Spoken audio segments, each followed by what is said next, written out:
অক্লান্ত পরিশ্রম করেন এবং আপনারা জানেন যে সকাল থেকে সন্ধ্যা পর্যন্ত রাস্তার মাঝখানে দাঁড়িয়ে থেকে আমাদের সুবিধার জন্য কাজ করেন। একটা জোরে হাততালি হয়ে যাক। ওকে, আপনাদের এলাকায় আমি এসেছি সন্ধ্যায়, আমি খুব অস্থির। ভাই আমাকে বারবার ফোন দিচ্ছিলেন যে আমি ঠিক মতো আসছি কিনা, খেয়েছি কিনা, পৌঁছালাম কিনা, আমার রেস্টের দরকার আছে কিনা। সত্যি যে খোঁজ রেখেছেন মেহেদী ভাইয়ের জন্য একটা সত্যি একটা হাততালি চাই। ওকে, আমি একটু শেয়ার করি। আমি আসলাম এবং আমার বাইরে একটু খেতে ভালো লাগে। আমি একটু বাইরের খাবারের কথা শেয়ার করি। এখানে তো খাবারের দাবারের আয়োজন ছিল, বাইরের খাবার কেমন হয় আমি একটু শেয়ার করি। খেতে বসছি তো গ্লাসে পানি নিয়ে আসছে ওই ভিতরে, বলে গ্লাসের মধ্যে চুল কে রে, আবার মনে হয় পানির ট্যাঙ্কি গোসল করছে, পানির ট্যাঙ্কিতে নাকি গোসল করে। আমার ঠিক আছে বাদ দাও, পেঁয়াজি নিয়ে এসো। পেঁয়াজি নিয়ে আসছে, একটা কামড় দিচ্ছি, দেখি ওর মধ্যে চুল। মেজাজ খারাপ হয়ে গেছে, চেঞ্জ করো, ভালো দেখে আনো। আনছে এর মধ্যে দেখি চুল, মেজাজ খারাপ হয়ে গেছে, ভালো দেখে আনো। আবার আনছে চুল, মেজাজ খারাপ। আই কে পেঁয়াজি মানে যতই কমেডি করে রাখতে আছে, বাটাম নিয়ে মারতে আই কে পেঁয়াজি মানে। বাট যে লোকটাকে মারতে গেলাম, এটা শেয়ার করলে আপনাদের চোখে পানি এসে যাবে। যতই মজা করি, আমাদেরও তো মন আছে, আপনাদেরও মন আছে, আপনাদের চাই না পানি আনতে। বলে ফেলেছি, এখন বলি। যে লোকটাকে মারতে গেলাম, ওই লোকটার এক হাতেই পর্যন্ত কাটা, পেঁয়াজি বানাচ্ছে, বগলে চাপ দিয়ে তেলের মধ্যে ছিল।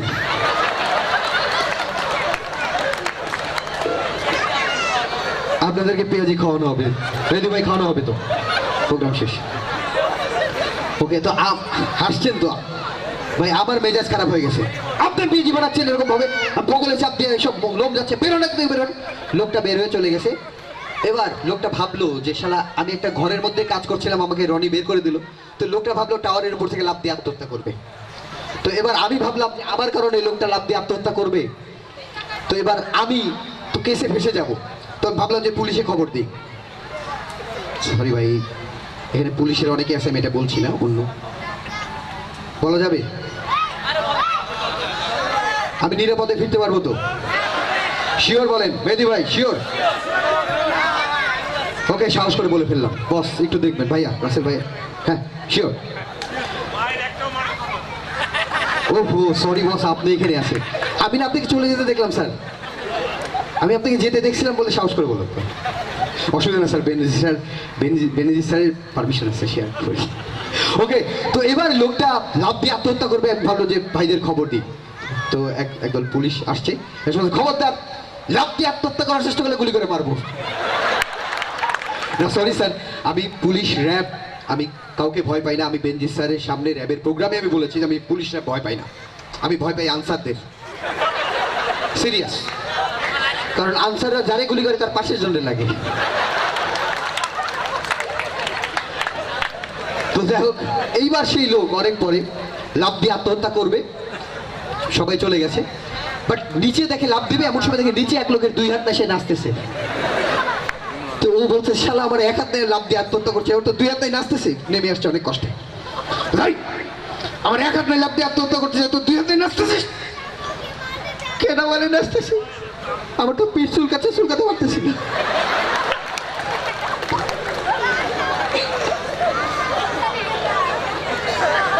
ওকে, আমি কন্টিনিউ করবো। ওকে, আর কন্টিনিউ করবো নাকি? এরপরে একজন সিঙ্গার রয়েছেন আমার অনেক ফেভারিট এবং আপনাদের অনেক অনেক ভালো লাগবে, এবং আপনারা যে অপেক্ষা ছিলেন যে নাচবেন আজকে, সেটাও কিন্তু হবে। আমি কি ক্লোজ করবো? আর একটু চলবে? ওকে, আরেকটা অভিজ্ঞতা আমি একটু শেয়ার করছি। কি দুলাকে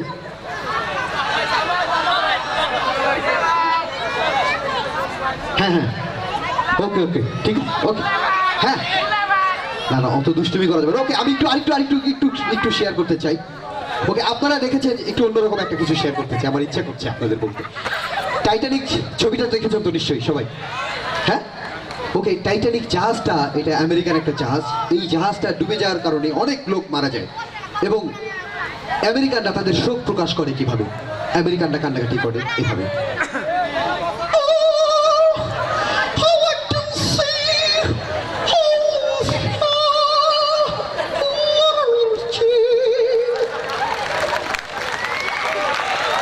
এই জাহাজটা যদি চাইনিজদের হতো, চায়নার লোকজন মারা গেছে, এবার চাইনিজটা কিভাবে তাদের শোক প্রকাশ করতো?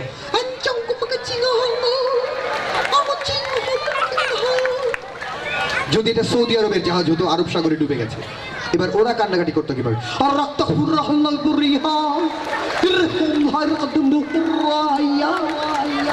দেন এটা যদি বাংলাদেশের হয়, বাংলাদেশের জাহাজ ডুবে গেছে বঙ্গোপসাগরে, এবার আমাদের দুঃখ প্রকাশটা কিভাবে? ও ভাই গো, তুই ভাই পায়েস খাইবার চাইছিল ভাই গো, হরি পায়েস হরি পাইয়া ভাই গো ভাই, ও ভাই।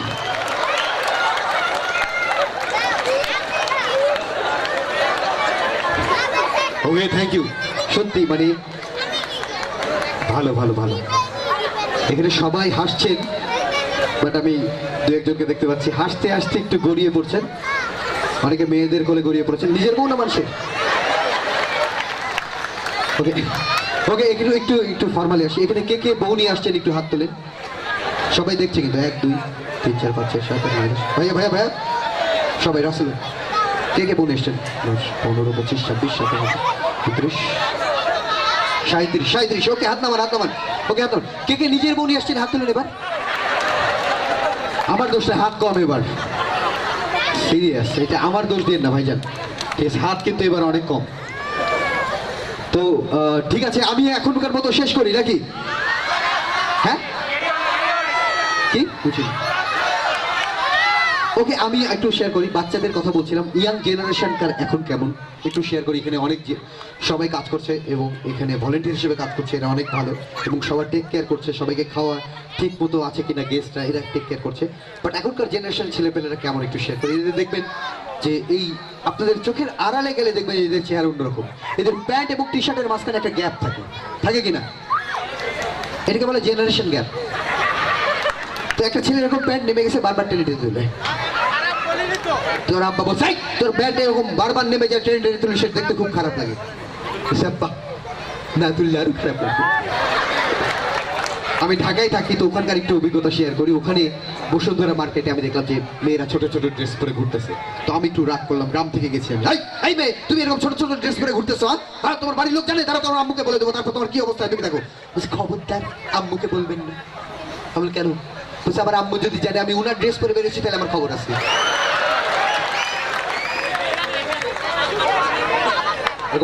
ওকে, আচ্ছা, আরেকটা অভিজ্ঞতা আমি একটু শেয়ার করি। এখানে আমি যারা দেখেছি যে এখানে প্রত্যেক ভাই ভাবি যারা রয়েছে, যে প্রত্যেক ভাবিরা ভাইয়ের সাথে ছবি তোলার সময় একটা একরকম ভাবে ছবি তোলেন, সেটা হচ্ছে ভাইয়ের সাথে এভাবে গলা ধরে এইভাবে।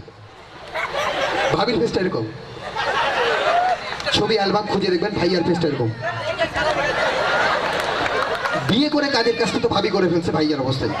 বিয়ের আগে এই যে এখানে বেশ কিছু আপুরা, আপনারা আপনাদের অ্যালবাম খুঁজে দেখবেন যে আমি ঠিক বললাম কিনা, যে বিয়ের আগে যখন হাজবেন্ড নাই তখন দেখবেন যে এরকম ধরে ছবি তোলা, তখন কি এরকম গাছ কিংবা খুঁটিতে আরেকটা স্টাইল, এটা খুব চলে বাবা। এরকম গাছ ধরে ছবি তোলার সময় সাবধান থাকবেন, কুকুর এগুলো অন্য কাজে ব্যবহার করে। এরকম গাছ যদি না পাই দেখবেন ছোট গাছ পাইছে ওইটা ধরে। আর এখন তো অনেকে দেখবেন যে লুলা হয়ে গেছে, চোখ মুখ এরকম হয়ে গেছে অনেক মেয়ে। আগে মেয়েটার ফেস এরকম ছিল, এখন এরকম সেলফি তুলতে তুলতে প্রতিবন্ধী হয়ে যাবে কয়দিন পর। ওকে, তো আরেকটা জিনিস আমি শহরে একটা জিনিস খেয়াল করলাম, যে ওরা সোজা রাস্তা একটু এঁকে বেঁকে হাঁটে, যে যত মডার্ন সে তত এঁকে বেঁকে হাঁটে, কেউ আবার উঁচা হয়ে হয়ে হাঁটে। আমরা সাধারণত গ্রামে কাদা পানি হলে এরকম করে হাঁটি, ওরা এরকম হাঁটে। যে যেভাবে হাঁটুক না কেন, যদি বলে যে আপু আপনার একটা ছবি তুলতে চাই, ছবি তুলতে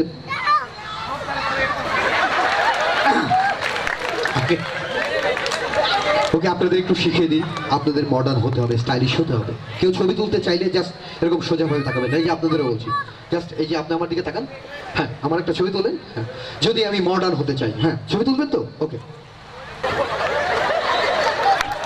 এটা আমার শেখা, এটাই নাকি স্টাইল, এটাই নাকি মডার্ন হতে পারে। ওকে,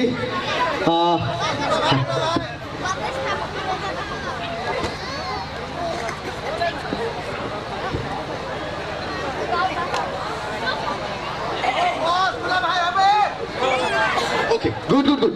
ওকে, দুলা ভাই বা আরো কিছু শোনার জন্য অনেক আগ্রহ অনেকের রয়েছে, তাই তো? বাট সেটার ক্ষেত্রে হ্যাঁ, ওকে ওকে ওকে, গুড গুড। আমি কি এটা শেয়ার করেছি যে আমি যে এত অস্থির, আমাকে যে খোঁজা হচ্ছিল বারবার, আপনাদের বাচ্চাদের টেনশন থাকে না, আমি একটু ছোট্ট করে শেয়ার করি। আমি এত অস্থির সত্যি আমি এক জায়গায় বেশি দিন থাকতে ভালো লাগে না আমার। আমি এক জায়গায় বেশি দিন থাকতে পারি না। আমি হয়েছিও 7 মাসে। বাবা আমার পেটে 9 মাস থাকার ধৈর্য মায়ের পেটে ছিল না আমার।